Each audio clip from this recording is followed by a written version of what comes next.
আসসালামু আলাইকুম রহমতুল্লাহি ওয়া বারাকাতুহু। আলহামদুলিল্লাহি ওয়াহদা ওয়াসসালাতু ওয়াসসালামু আলা মান লা নাবিয়্যা বা'দা ওয়া আলা আলিহি ওয়া সাহবিহি ওয়া মান তাবিআহুম বিইহসানি ইলা ইয়াউমিদ্দিন ওয়া বা'দ। প্রশংসা আল্লাহর, আলহামদুলিল্লাহ। শান্তির ধারা অবতীর্ণ হোক আল্লাহ রাসূলের উপর সাল্লাল্লাহু আলাইহি ওয়াসাল্লাম। সম্মানিত দর্শক ও শ্রোতা মণ্ডলী, ইউনাইট টিভির পক্ষ থেকে আন্তরিক মোবারকবাদ ও শুভেচ্ছা। আজকের পর্বে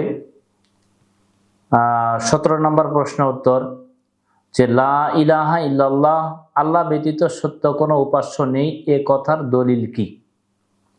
আল জবাব, আল্লাহ তাআলার বাণী, শাহিদাল্লাহু আন্নাহু লা ইলাহা ইল্লা হুয়া ওয়াল মালাইকাতু ওয়া উলুল ইলম কাইমান বিল কিসতি লা ইলাহা ইল্লা হুয়াল আসিসুল হাকীম।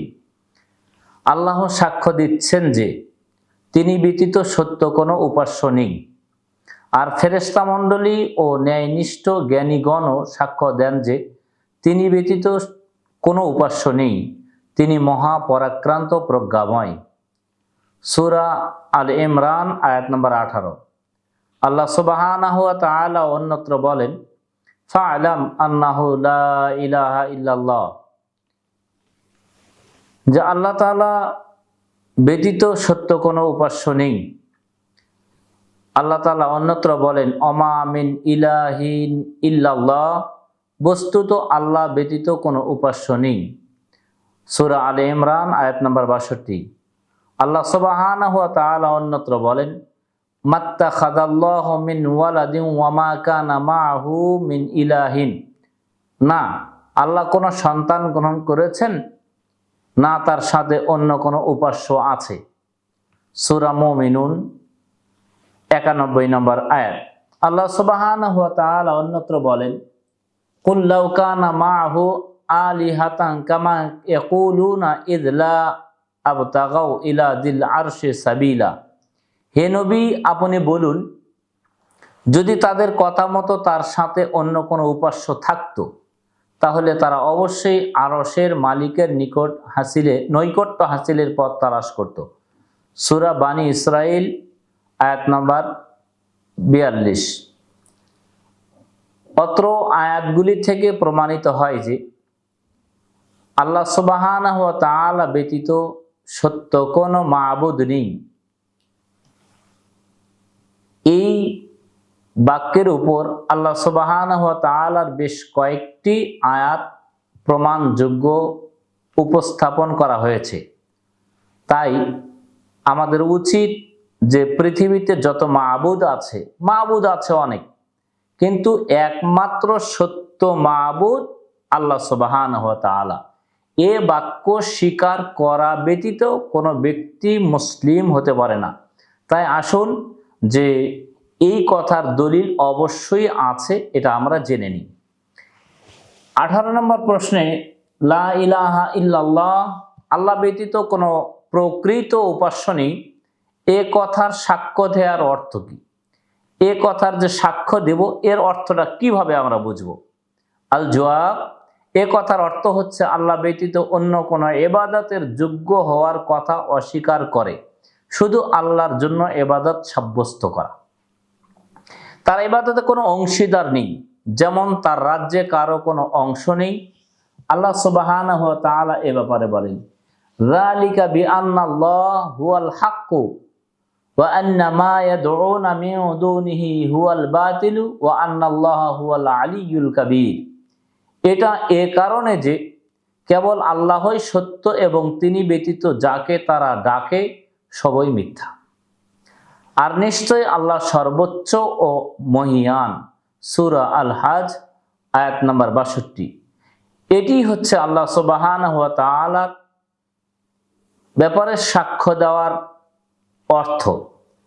আমরা আল্লাহ সুবহানাহু ওয়া তাআলার কিছু কিছু বাণীকে বুঝতে পারি না, এজন্যই আমাদের উচিত যে আল্লাহ সুবহানাহু ওয়া তাআলার একটি আয়াতাংশে তিনি বলেছেন যে ফাসআলু আহলা যিকর ইন কুনতুম লা তা'লামুন বিল বায়িনাতি ওয়াজ জুবুর।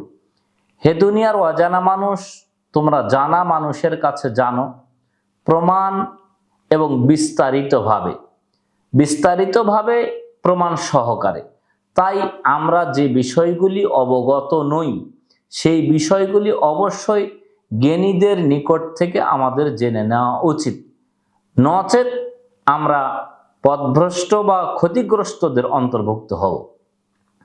এবার আমাদের সামনে প্রশ্ন হচ্ছে 19 নম্বর, যে সমস্ত শর্ত ব্যতীত লা ইলাহা ইল্লাল্লাহ, আল্লাহ ব্যতীত প্রকৃত কোনো উপাস্য নেই, পাঠ করাতে কোনো লাভ নেই, সেগুলো কি কি? অর্থাৎ যে লা ইলাহা ইল্লাল্লাহ এর শর্ত কয়টি, এই শর্তগুলি কেউ যদি পূর্ণ না করে তাহলে তার কোনো কাজে আল্লাহ আসবে কিনা? উত্তর, লা ইলাহা ইল্লাল্লাহর শর্ত হচ্ছে 7টি। 1, এই কালেমার অর্থ অবগত হওয়া, যে লা ইলাহা ইল্লাল্লাহ এর অর্থটা পূর্ণভাবে অবগত হতে হবে। এর অর্থ হলো এক আল্লাহ ব্যতীত প্রকৃত কোনো উপাস্য নেই। এখানে দুটি দিক রয়েছে, একটি হচ্ছে নেতিবাচক আর একটা হচ্ছে ইতিবাচক।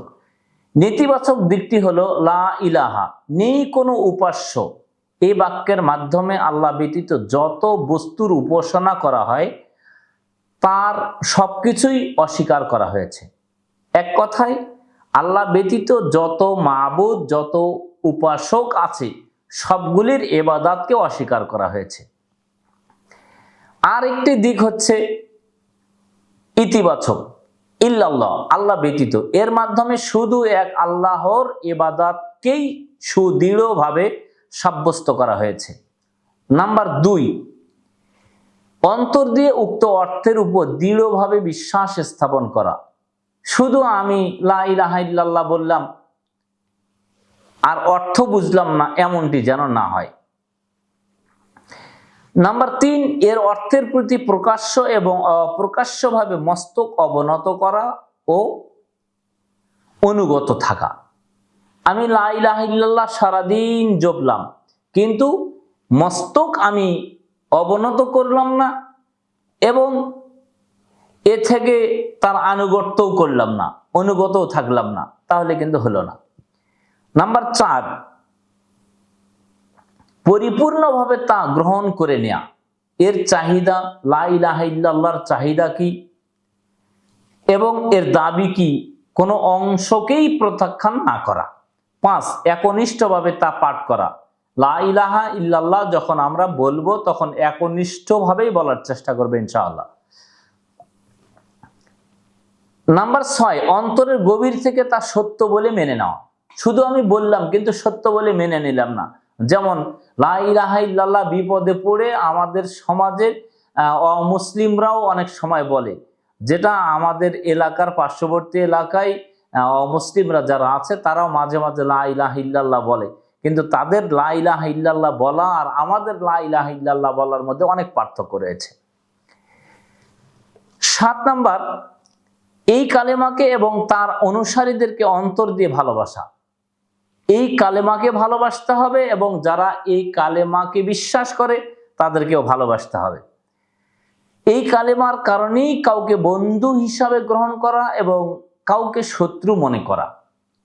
তাহলে আজকের এই প্রশ্ন থেকে আমরা অবগত হলাম যে কালেমা লা ইলাহা ইল্লাল্লাহ, কালেমা তাইয়্যিবা লা ইলাহা ইল্লাল্লাহ এর শর্ত হচ্ছে 7টি। এই 7টি শর্ত পূর্ণ না করা পর্যন্ত একজন ব্যক্তি পরিপূর্ণভাবে আল্লাহ সুবহানাহু ওয়া তাআলার নিকটে গৃহীত বান্দা হিসাবে পরিগণিত হবে না। এবার আমরা দেখব যে 20 নম্বর প্রশ্ন, যে লা ইলাহা ইল্লাল্লাহ আল্লাহ ব্যতীত প্রকৃত কোনো উপাস্য নেই এর সাক্ষ্য দেওয়ার পূর্বে তার অর্থ সম্পর্কে অবগত হওয়ার যে শর্ত, কোরআন ও সুন্নাহ হতে তার দলিল আছে কি? আল জবাব, আল্লাহ সুবহানাহু ওয়া তাআলা এর জবাব দিতে গিয়ে বলছেন, ইল্লা মান শাহিদা বিল হাক্কি ওয়া হুম ইয়ালামুন, কেবল তারা ব্যতীত যারা জেনে বুঝে সত্যের সাক্ষ্য দিয়েছে। অবশ্যই এর প্রমাণ আছে। এই আয়াতটি রয়েছে সূরা আয-যুখরুফ আয়াত নাম্বার 86।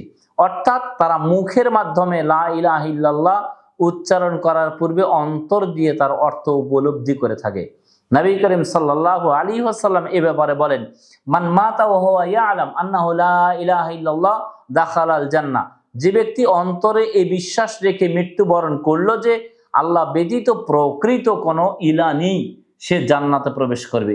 এই হাদিসটি রয়েছে সহিহ মুসলিমের 26 নম্বর হাদিস, মিশকাতুল মাসাবি 37 নম্বর হাদিস।